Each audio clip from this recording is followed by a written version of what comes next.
जय जोहार और नमस्कार संगवारी हो। स्वागत है आप सभी का छत्तीसगढ़िया न्यूज में एक बार फिर से। चलिए जानते हैं प्रदेश के 10 महत्वपूर्ण काम की खबर जो आपके लिए जान लेना जरूरी होता है, जिसमें आज की पहली बड़ी खबर है। छत्तीसगढ़ में अब 5वीं से 12वीं तक के पाठ्यक्रम में शामिल होगी महात्मा गांधी की बुनियादी शिक्षा। मुख्यमंत्री श्री भूपेश बघेल जी के निर्देश पर छत्तीसगढ़ में अब नई पीढ़ी को महात्मा गांधी की बुनियादी शिक्षाओं से जोड़ा जाएगा। गांधी जी के आदर्शों और सिद्धांतों से बच्चों को अवगत कराने के लिए इन्हें कक्षा 5वीं से 12वीं तक के शैक्षणिक पाठ्यक्रम में शामिल किया जाएगा। साथ ही साथ शहरी के साथ ही ग्रामीण क्षेत्रों के बच्चों को महात्मा गांधी जी की मंशा के अनुरूप शिक्षा दी जाएगी। यहाँ छत्तीसगढ़ में अब गांधीवादी की लहर चलने वाली है। मुख्यमंत्री ने कहा कि यह बच्चों के सर्वांगीण विकास के साथ साथ आत्मनिर्भर बनाने वाली शिक्षा का प्रबंध राज्य शासन के द्वारा सुनिश्चित किया जा रहा है। बुरा मत देखो, बुरा मत सुनो, बुरा मत कहो, सत्य के मार्ग पर अहिंसा के साथ चलना, ऐसे महत्वपूर्ण सिद्धांतों को अब छत्तीसगढ़ के आने वाली नई पीढ़ियों को सिखाया जाएगा। ऐसा महात्मा गांधी के जन्म दिवस 2 अक्टूबर के मौके पर की जाएगी।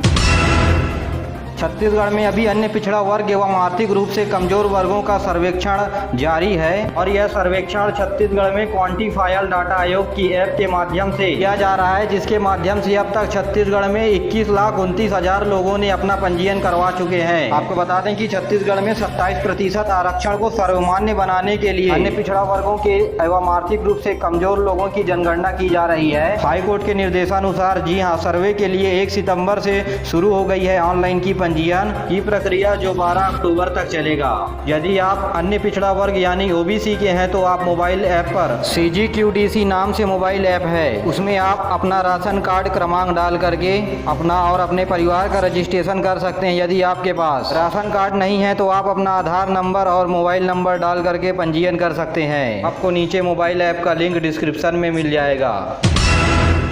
छत्तीसगढ़ में एक बार फिर से सियासत गर्म हो गई है। दिल्ली पहुंचे छत्तीसगढ़ के कांग्रेस के 13 विधायक प्रभारी KL पुनिया से करेंगे मुलाकात। जी हां, पंजाब में कांग्रेस की राजनीति में मची उथल पुथल के बीच छत्तीसगढ़ के 13 विधायक दिल्ली पहुंचे हैं और इस 13 विधायकों के दल का नेतृत्व बृहस्पत सिंह, जो कि सरगुजा संभाग से विधायक हैं, वे कर रहे हैं। बृहस्पत सिंह एक चर्चा पे कहा था कि कुछ विधायक सदन में रुके हुए हैं तो कुछ विधायक निजी होटल में रुके हुए हैं। ये विधायक प्रदेश प्रभारी PL पुनिया से मुलाकात करेंगे और प्रदेश की राजनीति की स्थिति के बारे में विस्तार से जानकारी देंगे। बता दें कि बृहस्पत सिंह ने कहा कि पहले भी कांग्रेस के 60 विधायक लिखित और मौखिक रूप से मुख्यमंत्री भूपेश बघेल जी के पक्ष में समर्थन दिया है। आपको बता दें कि छत्तीसगढ़ में भी कहीं न कहीं पंजाब का असर पड़ रहा है, जिसके बाद छत्तीसगढ़ में भी सत्ता पलटने की अनुभूति होने लगी थी मुख्यमंत्री दल के विधायकों को। इसके बाद दिल्ली की स्थिति को कंट्रोल करने 13 विधायक पहुंचे हुए हैं। भूपेश बघेल की सरकार आपके हिसाब से कैसा काम कर रही है, नीचे कमेंट करके जरूर बताएं।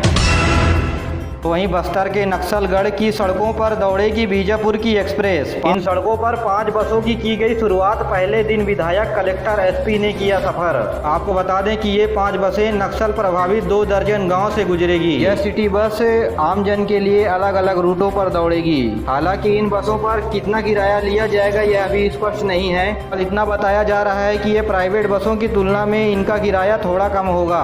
जी हाँ, आपको बता दें कि छत्तीसगढ़ में एक बार फिर से कोविड-19 यानी कोरोना काल के बाद छत्तीसगढ़ के अन्य जगहों को छोड़कर केवल बस्तर संभाग में सिटी बस की शुरुआत यानी सड़कों पर दौड़ने लगी है सिटी बस, जो नक्सली क्षेत्र के विकास के लिए महत्वपूर्ण है।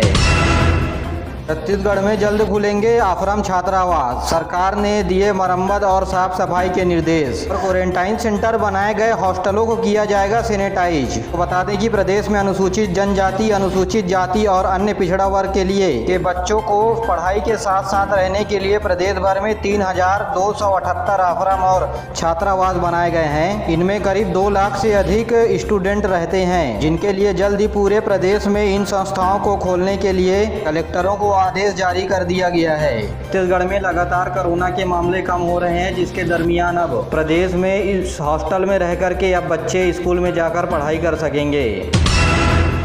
तो वहीं छत्तीसगढ़ में उच्च शिक्षा विभाग के नियम के अनुसार 2 दिन एडमिशन के लिए शेष बचे हुए हैं, लेकिन फिर भी अटल यूनिवर्सिटी के 89 कॉलेजों के स्नातक और स्नातकोत्तर में क्रमशः 35% और 77.70% सीटें खाली हैं, जबकि बिलासपुर यानी अटल बिहारी वाजपेयी यूनिवर्सिटी के अंतर्गत आने वाली सभी कॉलेजों में ओपन एडमिशन चल रहे हैं। इसके बावजूद भी छात्र एडमिशन नहीं ले रहे हैं। इसकी मुख्य वजह ये बताई जा रही है कि गुरु घासीदास सेंट्रल यूनिवर्सिटी की परीक्षा इस सितंबर से 1 अक्टूबर को होनी है। करीब 16,938 छात्रों ने प्रवेश परीक्षा के लिए आवेदन दिए हैं, जिसमें ऑनलाइन परीक्षा होने के बाद 6 अक्टूबर को रिजल्ट निकलेगा। इसके बाद जिन छात्रों का एडमिशन नहीं होगा वे फिर कॉलेजों में एडमिशन लेने के लिए आएंगे, लेकिन तब तक एडमिशन का पोर्टल क्लोज हो चुका होगा। ऐसे में छात्र और यूनिवर्सिटी दोनों का नुकसान होने वाला है।